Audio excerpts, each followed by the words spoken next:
نحمدہ و نصلی علی رسولہ الکریم۔ بسم اللہ الرحمن الرحیم۔ سنت حبیب صلی اللہ علیہ وسلم۔ پھلوں اور میووں کے متعلق آپ صلی اللہ علیہ وسلم کے اسوہ حسنہ کا بیان۔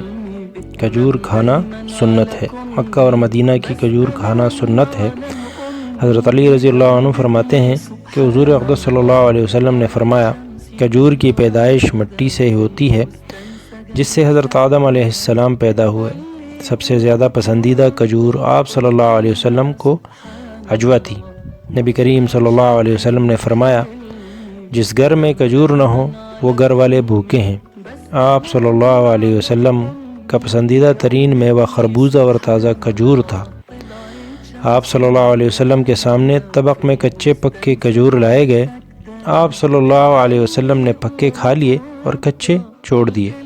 آپ صلی اللہ علیہ وسلم نے فرمایا، جس گھر میں کھجور نہیں وہ ایسا ہے کہ اس میں کھانا ہی نہیں۔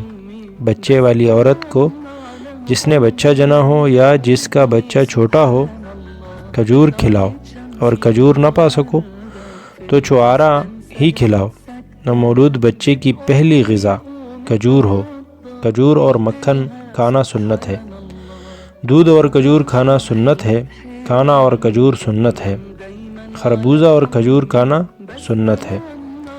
ایک ساتھ دو پھل کھانا۔ حضرت عبداللہ بن جعفر رضی اللہ عنہ کہتے ہیں کہ میں نے نبی کریم صلی اللہ علیہ وسلم کے دائیں ہاتھ میں ککڑی دیکھی اور بائیں ہاتھ میں کھجور۔ کبھی اس ہاتھ سے کھجور کبھی اس ہاتھ سے ککڑی کھا رہے تھے۔ ککڑی اور نمک کھانا سنت ہے۔ کھجور سالن ہے۔ ردی کھجور کھانا خلاف سنت ہے۔ آپ صلی اللہ علیہ وسلم گٹلی کو بائیں ہاتھ سے پھینک رہے تھے۔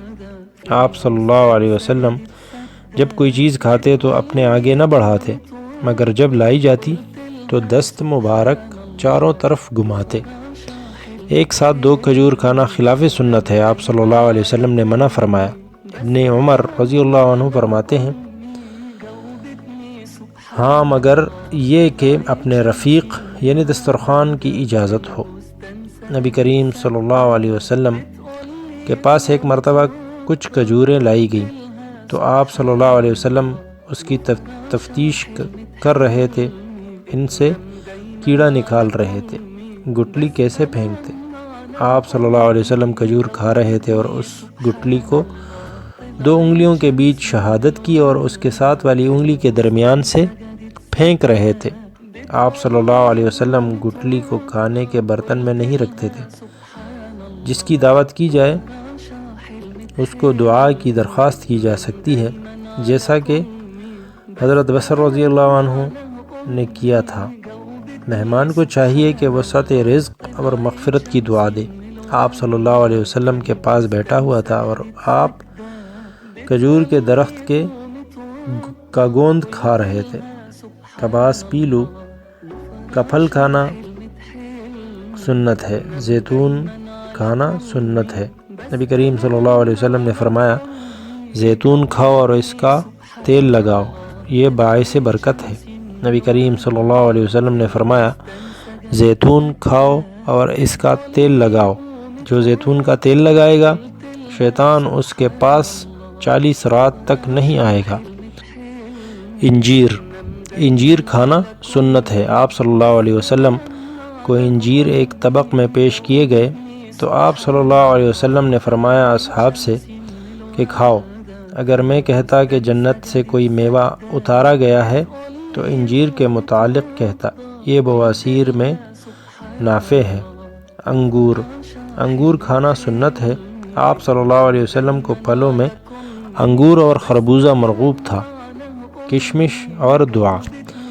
آپ صلی اللہ علیہ وسلم نے کشمش کھائی اور فراغت پر یہ دعا پڑھی، اکل طعامکم الابرار وصلت علیکم الملائکۃ وافطر عندکم صائمون۔ آپ صلی اللہ علیہ وسلم کی خدمت میں انار لایا گیا۔ آپ صلی اللہ علیہ وسلم نے کھا لیا۔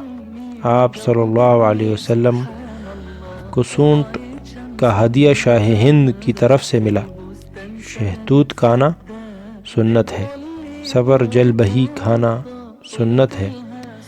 موسم کا پھل پہلے آئے تو جب آپ صلی اللہ علیہ وسلم کے پاس موسم کا پھل آتا تو آپ صلی اللہ علیہ وسلم اس کو بوسہ دیتے، آنکھوں سے لگاتے اور یہ دعا پڑھتے: اللہم کما اطعمتنا اولہ فاطعمنا آخرہ۔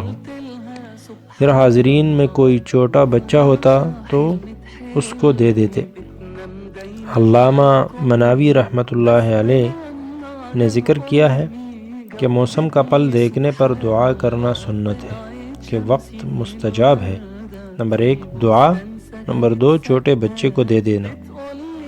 اللہ تبارک و تعالیٰ سے دعا ہے کہ اللہ ہم سب کو ان باتوں پر عمل کرنے کی اور دوسروں تک پہنچانے کی توفیق عطا فرمائے۔ آمین یا رب العالمین۔